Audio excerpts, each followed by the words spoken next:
400 million barrels of oil from global reserves. Joining me now to weigh in on all of this is House Energy Committee and House Homeland Security Committee member, Texas Congressman August Pfluger. Congressman, thanks so much for joining us this weekend. Rhea, great to see you, and thanks for having me. And I should point out that you served nearly 2 decades in the Air Force. You flew combat missions in the Middle East. Thank you for your service to this great nation. How would you assess this war? Well, first off, President Trump made the right decision. I mean, this is a terror regime that for almost 50 years has been sowing chaos throughout the region and throughout the world, has killed thousands of Americans in that same time period. I myself saw, while flying combat missions, the weapons that were being moved from Tehran into Lebanon and other places to threaten Israel, to threaten the United States. So President Trump made the right decision. And I think militarily it's going very well. I mean, the objectives to destroy their Navy, destroy their missiles, destroy their ability to sow terror throughout the region are going very well. This is a tough and complex problem. They're willing to shoot missiles into their neighboring cities, into the ports, into airports like Dubai. And so it's a tough problem. So can you imagine them getting nuclear weapons? I'm very proud of our service members. Obviously, the loss of life is tragic, and we pray for those service members, not only those who are willing to give their lives, but unfortunately those who have. So what else could be done? I mean, Russia could be one of the biggest winners in all of this as global oil prices are spiking.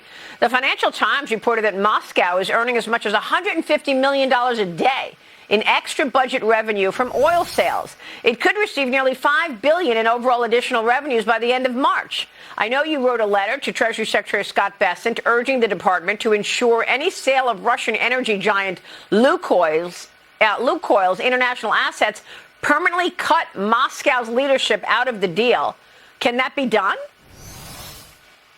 Well, for 6 years since I've been elected, we've been pressing the Biden administration in the first 4 years to do more on the sanctions against Russia, to not allow those revenues to go directly into their coffers, which feed their war machine and the chaos that is going on between Russia and Ukraine.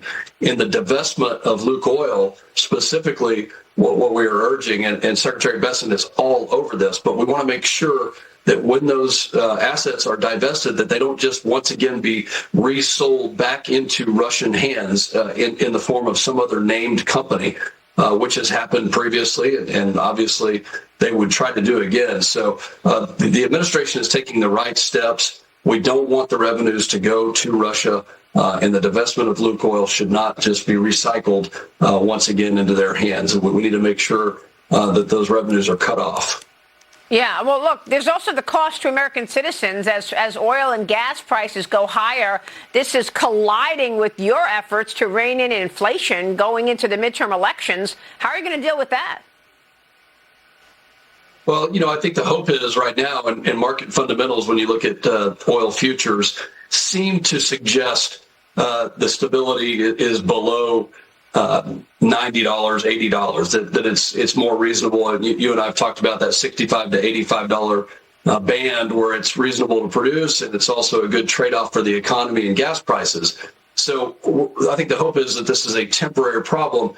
And the supply right now is not the issue. It's the movement of that supply, specifically out of the Arabian Gulf. I have flown missions in the F-22 over the Strait of Hormuz. It's a very strategic place. It's a very difficult place. Obviously, the Iranian regime is still threatening that strait.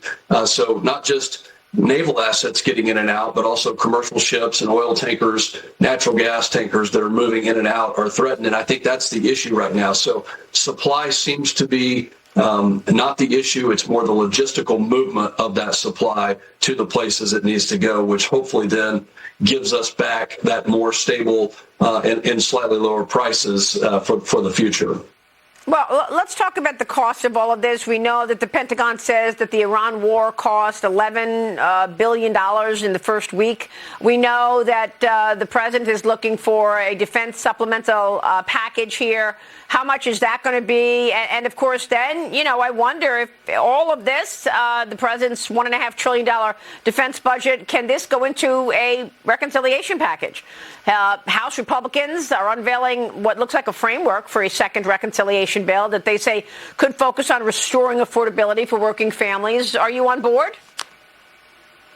Well, absolutely. As chairman of the Republican Study Committee, we are the organization that drafted what we think the roadmap is, and it centers around affordability. It obviously does not exclude defense. Democrats are unwilling to do anything right now. They're unwilling to fund DHS. They will be unwilling to fund the military. I think if President Trump cured cancer, they'd be unwilling to vote for that. So we do have to take this seriously, and I think reconciliation is the only tool and the only mechanism available, which then supersedes the need for 60 votes, reduces that threshold to 51, and allows us to get things done that are good for this country, namely the security of this country. Maria, lastly, I'll say on reconciliation, we were elected to do hard things, to solve hard problems. Anybody can give 1,000 reasons why we can't do something, but we're here to figure out why we can and how we can, and reconciliation falls into that category. Yeah, I understand. I mean, initially there was so much pushback on a reconciliation package, and I didn't understand why. I didn't understand. I mean, isn't this your last shot before the midterms to actually get more done? It is. I mean, and we should be applauding President Trump's wins from last year, all the while sending the message that we're not done, that there's more work to be done. Yes, we can claim victory on certain aspects, but we're going to continue. And in fact, not just continue, we are never going to give up fighting for every single American, whether it's the cost of things, the affordability of things, or the security of this great country. We are not going to stop.